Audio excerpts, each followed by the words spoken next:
Welcome to my American History Notes, where I discuss conclusions I've drawn from studying American history. Conclusions you probably won't agree with, maybe not, but you should at least know about these topics. I'm hoping that what I say will spur you on to study for yourself. Um, we're talking today. We're going to begin about the Cold War era. I'm going to quote a Bible verse, 2 Samuel 23:3. The God of Israel said, "The Rock of Israel spake to me. He that ruleth over men must be just, ruling in the fear of God."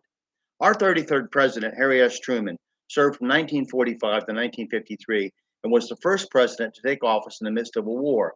He said he felt that the moon, the stars, and all the planets had just fallen on him, and he seemed unprepared for the job as he was the first president in 50 years without a college education. He talked like a Missouri farmer or a World War I artilleryman, which he'd both been, and he looked like a bank clerk or a haberdasher, both jobs he had previously held. His first act after having been sworn in, was to affirm the United Nations organizational meeting in San Francisco, planned for April 25th for the sake of future world peace, don't you know? Truman had been president 25 days when Germany surrendered. He declared May 8th, his 65th birthday, as VE, or Victory in Europe Day. In May and in June, General of the armies fighting in Europe, Eisenhower, as part of FDR's agreement with Stalin, ordered Operation Keelhaul, where refugees fleeing the Soviet communist tyranny were forcibly repatriated to the Soviet Union, with men being killed and women being raped and murdered right in front of the eyes of American troops who forcibly turned them over to the Russians. FDR had given Stalin, whom he had saved in World War II with massive amounts of military aid and the opening of the Second Front in the West by the D-Day invasions, Estonia. He gave him Estonia, Latvia, Lithuania, Poland, half of Germany, Hungary, Czechoslovakia, Romania, and Bulgaria.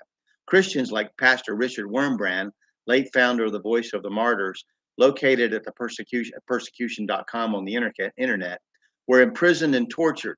Thousands of Christians and others who wanted to escape communist rule were machine gunned before they even got off the trains. Eisenhower's actions in collusion with Soviet Russia are also blamed for at least part of the deaths of the missing 1.7 million German prisoners of war after the conflict. He was merely following through on FDR's and our State Department wishes as ordered. This was a State Department riddled with Soviet spies, as would be later revealed. American soldiers had liberated many Nazi concentration camps where Jews had been interned, tortured, starved, and murdered in the most inhumane ways imaginable at places like Auschwitz, Dachau, and Buchenwald. From July to August, Truman met with Churchill and Stalin at the Potsdam Conference. Terms for the occupation of Germany and an ultimatum sent to Japan demanding immediate surrender were accomplished. While at Potsdam, Truman was informed that the first atomic bomb test had been successful and he authorized its use against Japan.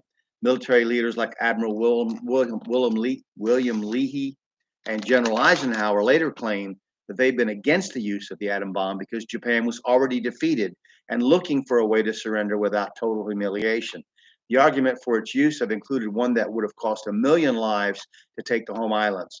During the meetings at Potsdam, Churchill was replaced as prime minister by Clement Attlee, and FDR's wartime ally was not in charge of Britain any longer. The A bomb was dropped on the cities of Hiroshima on August 6, 1945, and on Nagasaki on August 14th. Japan surrendered unconditionally, signing the surrender documents on the deck of the USS Missouri under the direction of General Douglas MacArthur on September 2nd, 1945. Truman then prepared to convert America's economy from the wartime one that FDR began, the one that had gotten America out of the Depression, to a peacetime economy through his 21-point message to Congress outlining his Fair Deal program. He wanted to assume socialist powers over regulating prices and rents to stave off runaway inflation. He also wanted to try to create full employment for Americans in an attempt to carry out FDR's policies. Labor unions fought his control over wages, and an epidemic of strikes broke out across the country. He then went to Congress to try to draft workers back into the Army so he could force them back to work, and the unions capitulated, gave in, and returned to their jobs. However, when coal miners struck, he took over the mines and ran them under the Department of the Interior. Now, that's all we're going to discuss today. We're going to continue talking about Truman's time and the beginning of the Cold War next time.